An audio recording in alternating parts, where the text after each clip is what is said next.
ನಮಸ್ತೆ ಎಲ್ಲರಿಗೂ ನಮ್ಮ ಯೂಟ್ಯೂಬ್ ಚಾನಲ್ಗೆ ಸ್ವಾಗತ. ಇವತ್ತು ನಾನು ಗುಡ್ಡೇರಿ ಗ್ರಾಮಕ್ಕೆ ಬಂದಿದ್ದೀನಿ.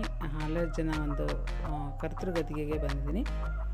ಜಾಗರಣೆಯಾದ ಮಾರನೇ ದಿನ ಇಲ್ಲಿ ರಥೋತ್ಸವ ನಡೆಯುತ್ತೆ. ನಾನು ಒಂದಿನ ಮುಂಚಿತವಾಗಿ ಅಂದರೆ ಜಾಗರಣೆಯ ದಿನ ಅಲ್ಲಿ ಮನೆಯಲ್ಲಿ ಶಿವಪೂಜೆ ಮಾಡಿ ಮತ್ತು ನಾವು ಈಶ್ವರ ದೇವಾಲಯ ನಮ್ಮ ಚನ್ನಗಿರಿಯಲ್ಲಿ ಹೋಗ್ಬಿಟ್ಟು ನಂತರ ನಾನಿಲ್ಲಿ ರಾತ್ರಿ 10 ಗಂಟೆಗೆ ಬಿಟ್ಟೆ. ನಾನು ಇಲ್ಲಿ ಚನ್ನಗಿರಿನ ಗುಂಡೇರಿಗೆ ಬಂದೆ. ಗುಂಡೇರಿಗೆ ಬರಬೇಕಾದ್ರೆ ಸುಮಾರು ಅಲ್ಲೇ ಟೈಮ್ ಆಗಿಬಿಟ್ಟಿತ್ತು. ಯಾಕೆ ಅಂದರೆ ನನಗೆ ಬೆಳಿಗ್ಗೆ ಬರೋಕ್ಕಾಗಲ್ಲ ಅಂತ ಹೇಳಿ ಒಂದಿನ ಮುಂಚಿತವಾಗಿ ನಾನು ರಾತ್ರಿ ಹಾಲಜ್ಜನ ಜನ ಒಂದು ದರ್ಶನ ಮಾಡ್ಕೊಂಡು ಹೋಗೋಣ ಅಂತ ಬಂದೆ.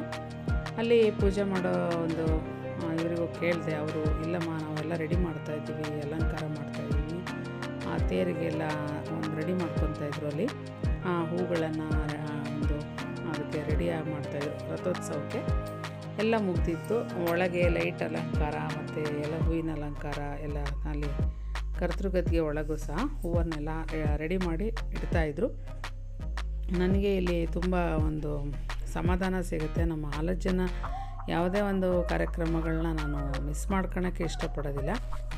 ಒಂದಿನ ಮುಂಚೆ ಆದರೂ ಪರವಾಗಿಲ್ಲ, ನಾನು ಅಲ್ಲಿಗೆ ಹೋಗಿಬಿಡೋಣ ಅಂತ ಹೇಳಿ. ಯಾಕೆಂದರೆ ಬೆಳಿಗ್ಗೆ ಬರೋಕ್ಕಾಗಲ್ಲ ನನಗೆ ಹೋಟೆಲ್ ಇರೋದ್ರಿಂದ. ಹಾಗಾಗಿ ರಾತ್ರಿಯೇ ಒಂದಿನ ಮುಂಚೆ ಬಂದು ನಾನಿಲ್ಲಿ 12 ಗಂಟೆ ತನಕ ಇದ್ದು ಹೋದೆ. ಇಲ್ಲಿ ಆಲೋಚನ ಒಂದು ಫೋಟೋನ ಕೆಳಗಿಟ್ಟಿದ್ರು. ಯಾಕೆಂದರೆ ಬೆಳಿಗ್ಗೆ ಅವರು ತೇರೊಳಗೆ ಇಡಬೇಕಂತೆ ಅದನ್ನ ಫೋಟೋ. ಹಾಗಾಗಿ ಎಲ್ಲ ರೆಡಿ ಮಾಡ್ಕೊತಾಯಿದ್ರು. ಆ ಗದ್ದಿಗೆಯಿಂದ ಕೆಳಗಿಟ್ಟಿದ್ರು.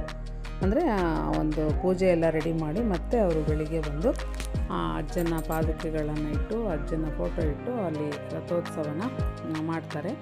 ನಾನು ಯಾವಾಗಲೂ ತೇರಿಗೆ ಬರ್ತಾಯಿದ್ದೆ ಸ್ನೇಹಿತರೆ. ಆದರೆ ಈ ಸಲ ನಾನು ಒಂದಿನ ಮುಂಚೆನೇ ಬರ್ತಾಯಿದ್ದೀನಿ. ಅಂದರೆ ರಾತ್ರಿ ಬಂದು ವಾಪಸ್ ಹೋಗ್ತೀನಿ ಇವಾಗ. ಇಲ್ಲಿ ಅಜ್ಜನ ನನಗೆ ಯಾಕೆಂದರೆ ಮನೇಲಿ ನಾನು ಇಲ್ಲಿ ಏನೇ ಆಗಲಿ ಮಿಸ್ ಮಾಡ್ಕೊತೀನಿ ಅಂತ ಅನಿಸುತ್ತೆ ನನಗೆ. ನಮ್ಮ ಆಲೋಚನೆದು ಯಾವುದೇ ಒಂದು ತೇರಾಗಿರ್ಬೋದು ಮತ್ತೊಂದಾಗಿರ್ಬೋದು ಹೋಗಲಿಲ್ಲದ್ರೆ ನನಗೆ ತುಂಬ ಕಾಡುತ್ತೆ ಅದು. ಹಾಗಾಗಿ ನನ್ನ ಮನಸ್ಸಲ್ಲಿ ಅದನ್ನ ಭಾವನೆ ಇಟ್ಕೋಬಾರ್ದು ಅಂತ ಹೇಳಿ ಒಂದಿನ ಮುಂಚೆನೇ ಬರ್ತೀನಿ. ನಾನು ಒಬ್ಬಳೇ ಆದರೂ ಬರ್ತೀನಿ. ನನಗೆ ರಾತ್ರಿ ಆಗಲೂ ಬೆಳಿಗ್ಗೆ ಏನು ಟೈಮಿಂಗ್ಸ್ ನಾನು ಯಾವುದೂ ಮಾಡಲ್ಲ. ನಮ್ಮ ಅಜ್ಜನ ಹತ್ರ ಬರಬೇಕು, ನಾನು ನೋಡಬೇಕು, ಇಲ್ಲಿರಬೇಕು ಅಂತ ನನ್ನ ಮನಸ್ಸಿಗೆ ಬಂದರೆ ನಾನು ಒಬ್ಬಳೇ ಆಗಲಿ ಬಂದುಬಿಡ್ತೀನಿ. ಇಲ್ಲಿ ಅಜ್ಜನ ಸಹ ಒಂದು ದರ್ಶನ ಮಾಡಿಕೊಂಡು ನಾವು ಮತ್ತೆ ವಾಪಸ್ ಹೋಗಬೇಕು ಇವಾಗ ಚನ್ನಗಿರಿಗೆ. ಬೆಳಿಗ್ಗೆ ಶಿವರಾತ್ರಿ ಇರೋದ್ರಿಂದ ಅದು ಅಡುಗೆ ನೈವೇದ್ಯ ಮಾಡಬೇಕಲ್ವ, ಹಂಗಾಗಿ ಹಬ್ಬನ ಆಚರಣೆ ಮಾಡಲೇಬೇಕು.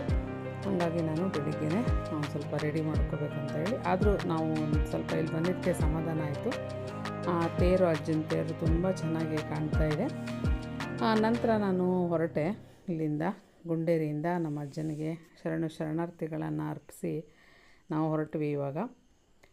ಇಲ್ಲಿ ಒಂದು ಬರಬೇಕಾದ್ರೆ ದಾರಿ ಮಧ್ಯ ಹೊಳಲ್ಕೆರೆಯಲ್ಲಿ ಒಂದು ಸುತ್ತಲೂ ಕೆರೆ ಮಧ್ಯ ಒಂದು ಶಿವನ ಒಂದು ದೇವಾಲಯ ಕಟ್ಟಿದ್ದಾರೆ ನೋಡ್ರಿ. ಈ ಥರ ಬರುತ್ತೆ.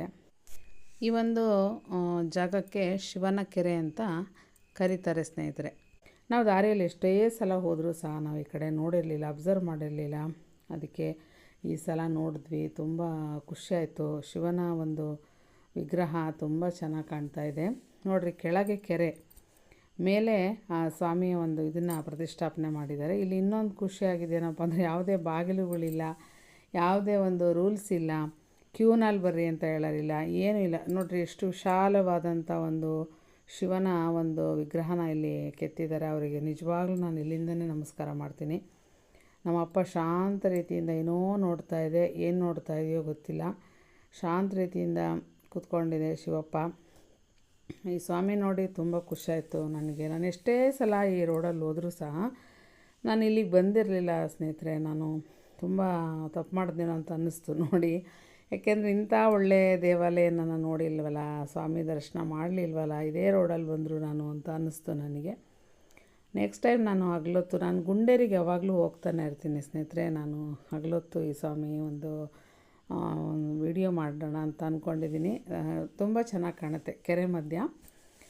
ನಾನು ಯಾವಾಗಾದರೂ ಹೋದಾಗ ಖಂಡಿತ ಇದನ್ನು ನಾನು ಹಗಲೊತ್ತು ಆದಷ್ಟು ಕ್ಲಿಯರಾಗಿ ವಿಡಿಯೋನ ಮಾಡಿ ಹಾಕ್ತೀನಿ ಯೂಟ್ಯೂಬಿಗೆ. ನಾವು ಯಾವುದೇ ಒಂದು ಕ್ಷೇತ್ರಗಳಿಗಾಗಿರ್ಬೋದು, ನಮ್ಮೂರಲ್ಲಿ ಯಾವುದೇ ಒಂದು ಸ್ಥಳೀಯ ಹಬ್ಬಗಳಾಗಿರ್ಬೋದು, ಯೂಟ್ಯೂಬಲ್ಲಿ ನಾವು ಬಂದಿದ್ದೀವಿ ಅಂದಾಗ ನಾವು ಅದನ್ನು ಶೇರ್ ಮಾಡಲೇಬೇಕು. ನಿಮಗೆ ನಾವು ಅದನ್ನ ತಲುಪಿಸ್ಬೇಕು. ಕಂಟೆಂಟನ್ನು ನಾವು ಹಾಕಲೇಬೇಕಾಗುತ್ತೆ. ಯಾರೇ ನಾನಂತಲ್ಲ, ನಾವು ವ್ಯೂಸ್ ಎಷ್ಟು ಬರುತ್ತೋ, ಎಷ್ಟು ಲೈಕ್ಸ್ ಬರುತ್ತೋ, ಎಷ್ಟಿದು ಬರುತ್ತೋ ಅಂತ ಯೋಚನೆ ಮಾಡೋಕ್ಕಾಗಲ್ಲ.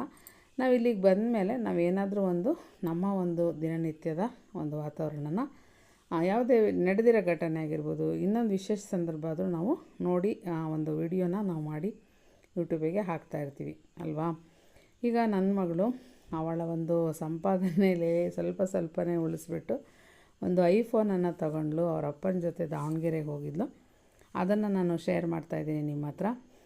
ನನ್ನ ಮಗಳು ಪಾಪ ನಾವು ಅವಳಿಗೇನು ಕೊಡಿಸಿಲ್ಲ, ಏನೂ ಕೇಳಿಲ್ಲ ಅವಳು. ಪಾಪ ಅವಳು ಇದೊಂದು ಮೊಬೈಲ್ ತೊಗೊಂಡಾಗ ತುಂಬ ಅವಳಿಗೆ ಖುಷಿ. ಯಾಕೆಂದರೆ ನನ್ನ ಸಂಪಾದನೆಯಲ್ಲಿ ನಾನು ತೊಗೊಂಡಿದ್ದೀನಿ, ಯಾರ ಹತ್ರನೂ ಇಸ್ಕೊಂಡಿಲ್ಲ ನಾನು ಅಂತ ತುಂಬ ಖುಷಿ ಅವಳಿಗೆ. ಬೆಳಿಗ್ಗೆ ನಾನು ಹೋಟ್ಲಿಗೆ ಹೊರಟಿದ್ದೆ. ಹೊಸ ಮೊಬೈಲಲ್ಲಿ ಸೆಲ್ಫಿ ತೊಗೋಬೇಕು ಅಂತೇಳಿ ತೆಗೆದುಕೊಂಡ್ರು ಅವರು. ನಾನು ಮತ್ತು ಮಗಳು ಕಾರವಾರದಲ್ಲಿ ಅವಳು ಒಂದು ಓದ್ತಾ ಇದ್ದಾಳಲ್ವ, ಹಾಗಾಗಿ ಅವಳು ಸಹ ಪಿಕ್ಸನ್ನು ಹಾಕಿದ್ಲು ಸ್ವಲ್ಪ.